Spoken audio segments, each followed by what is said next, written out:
ఉన్నా ఆయన చూస్తేనే మీకు కోపం వచ్చినంత ఫీలింగ్ వస్తది. ఆయన మీకు ఏం చేయరు. కానీ ఆయన నంబర్స్ పైన ఉన్న గ్రహాల అధిపతితోని అంటే నంబర్స్ ఎలా ఎఫెక్ట్ చేస్తే మీరు చూడండి. మీ ఇంట్లో ఇద్దరు పిల్లలు పుడతారు.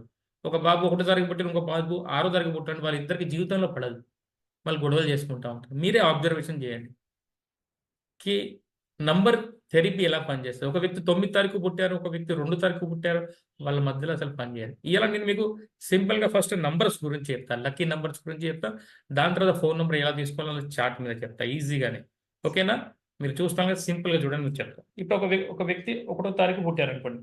ఒకటో తారీఖు పుట్టిరంటే 1, 10, 19, 28 తారీఖు. మరి ఈ వ్యక్తికి ఏ నంబర్ పనిచేయదంటే ఇప్పుడు ఒకటో తారీఖు ఈయనకు okay. 2 okay. 3 okay. 4 okay. 5 okay. 6 లేదు. 8 లేదు. 7 ఓకే. 9 ఓకే.